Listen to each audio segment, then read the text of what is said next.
प्रश्नावली 3.6 इसमें हमें निम्न समीकरण के युग्मों को रैखिक समीकरणों के युग्म में बदलकर हल करना है।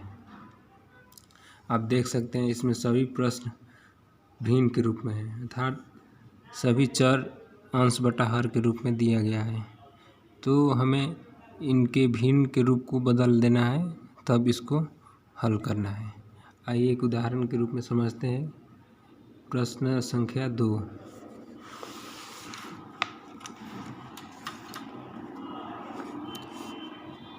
दो बटा रूट एक्स प्लस 3 बटा रूट वाई बराबर 2 है। ये पहला समीकरण है। दूसरा समीकरण है 4 बटा रूट एक्स माइनस 9 बटा रूट वाई बराबर -1। देखिए ये 2 बटा रूट एक्स है, इसका मतलब यहाँ 2 के साथ 1 बटा रूट एक्स से गुणा किया गया है। उसी तरह 3 बटा रूट वाई में 3 के साथ 1 बटा रूट वाई से गुणा किया गया है। इसको हम ऐसे भी लिख सकते हैं, समीकरण 1 से ये 2 बटा रूट एक्स को ऐसे लिख सकते हैं, बिल्कुल लिख सकते हैं, प्लस 3 बटा रूट वाई को क्या हम ऐसे नहीं लिख सकते हैं, 1 बटा में रूट वाई बराबर 2। इसका मतलब है 2 से 1 में गुणा करके 2 बन गया है 2 रूट एक्स, और उसी तरह 3 से 1 में गुणा करके 3 और नीचे रूट वाई ठीक है। उसी तरह समीकरण 2 को हम लिख सकते हैं, सेम वही चीज़ इसमें भी करेंगे। 4 बटा में इसको 1 बटा में रूट एक्स माइनस 9 इंटू 1 बटा में रूट वाई बराबर -1।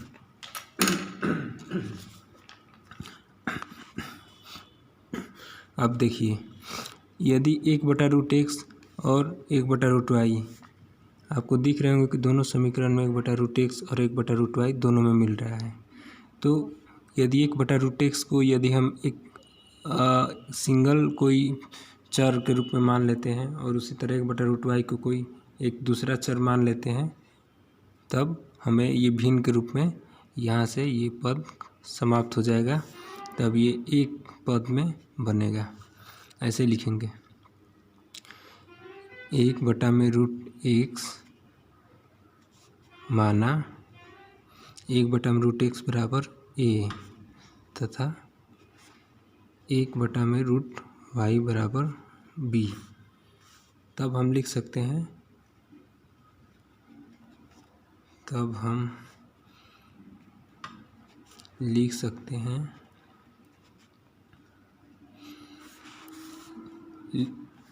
ये 1 बटा रूट एक्स के जगह पे हमने ए मान लिया है, तो पूरा 1 बटा रूट एक्स की जगह पे हम 2 और ए लिख सकते हैं, प्लस 3 और 1 बटा रूट वाई की जगह पे क्या माना, 1 बटा रूट वाई को हमने बी माना है, 3b बराबर 2। उसी तरह समीकरण 2 को हम लिख सकते हैं 4 इंटू 1 बटा रूट एक्स को माना है ए, तो 4a, ये गुणा में था तो 4a हो गया, -9 और 1 बटा रूट वाई को हमने b माना था, तो इसके जगह पे पूरा b लिख दिए बराबर -1। अब जब हमारा रैखिक समीकरण युग्म में ये समीकरण आ गया है, जब इस रूप में आ गया है तो आप हल करने के लिए कोई भी विधि लगा सकते हैं। आइए विलोपन विधि से ही हल करेंगे, क्योंकि सबसे आसान विधि इसमें विलोपन विधि होती है और जल्दी कम स्टेप में बन जाता है। लिखेंगे समीकरण 2 से 1 को घटाने पर 4a माइनस 9b बराबर -1, और पहला समीकरण था 2a प्लस 3b बराबर 2। अब देखिए यहाँ पे कोई चर कटने वाला दिख रहा है, ये 4a है और ये 2a है, कभी नहीं कटेगा। ये 9b और 3b भी नहीं कटेगा। तो इस स्थिति में हमें कोई भी चर को एक जैसा बनाने के लिए हमें किसी अंक से गुणा करेंगे। देखिए मान लें हमें ए को यहाँ से समाप्त करना है। 4a है, ये 2a है, तो 2a की जगह पे भी हम यदि 4a बना सकते हैं इसको, तो 4a और 4a ये पद ए चर कट सकता है। तो हमें 2a को 4a बनाने के लिए समीकरण 2 में क्या से गुणा करेंगे, 2 से गुणा करेंगे। लिखेंगे समीकरण 2 में 2 से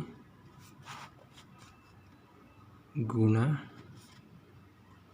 करने पर क्या हो जाएगा, समीकरण 1 को उसी तरह छोड़ देंगे। 4a माइनस 9b बराबर -1। अब समीकरण 2 में 2 से गुणा कर रहे हैं, इसे देखने के लिए हम लिख दिए 2 से 2 दूनी 4a हो गया। अब इसी 2 से इस पद में भी प्लस 3 दूनी 6b हो गया बराबर 2 दूनी 4 हो गया। अब हम इसको घटाएंगे, माइनस माइनस माइनस, अब 4a हमारा पद खत्म हो गया। अब -9b और -6b मिलके -15b, और -4 और -1 मिलके कितना हो गया, -5। इसलिए b बराबर -5 बटा में -15। तो माइनस माइनस कट जाएगा, 5 दिए 15। बी का मान हो गया कितना, 1/3। अब इसी बी के मान को किसी भी समीकरण में रख के हम ए का मान ज्ञात कर सकते हैं। ठीक है, हम या तो समीकरण इसमें रख देंगे या समीकरण इसमें, किसी में भी रख सकते हैं। आइए समीकरण 1 में ही रख रहे हैं। ठीक है, हम मान लीजिए कोई भी इक्वेशन में रख सकते हैं, इसमें या इसमें। हम मान लीजिए इसको 2 माने थे तो इसको 2 लिखते रहे, इसको 1 माने थे। किसी भी इक्वेशन में रख देना इस बी के वैल्यू को, हमारा ए का मान आ जाएगा। या इसमें रखिए या इसमें रखिए। हम लिखेंगे समीकरण 1 में एक बी का मान रखने पर समीकरण 1 था 2a + 3b बराबर 2। 2a + 3b की जगह पे 1/3, ये गुणा में है, बराबर 2। 3 से 3 कट जाएगा, बचेगा 2a + 1 बराबर 2। 2a बराबर +1 इधर आके घट जाएगा। a बराबर 2 में से 1 गया 1, और ये 2 इसके नीचे बटा में। ए का मान आ गया 1/2 और बी का मान आ गया 1/3। अब इतना ही पर आंसर नहीं होगा। ये हम ए माने थे क्या, देखिए ऊपर आइए। सबसे पहले ए माने थे 1/√x और बी माने थे 1/√y, तो ऐसे लिखेंगे। फिर इसी में आगे लिखेंगे, इसके नीचे एक पद बना के, चूँकि b बराबर क्या था,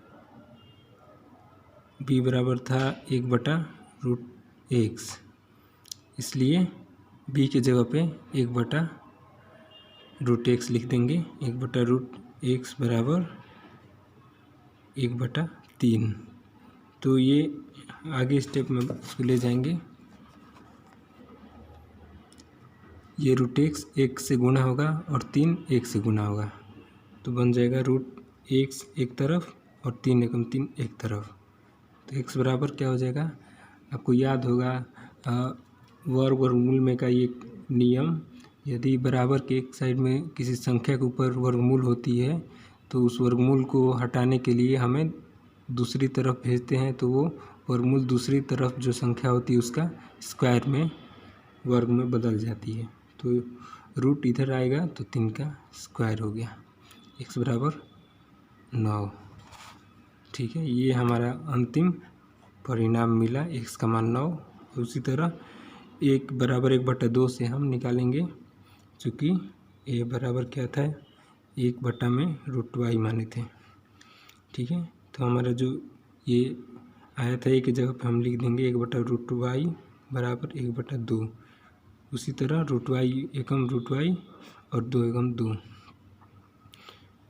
रूट वाई बराबर 2 एकम 2, इसलिए वाई बराबर 2 का स्क्वायर हो जाएगा रूट इधर आके, तो ये भी हो गया 4।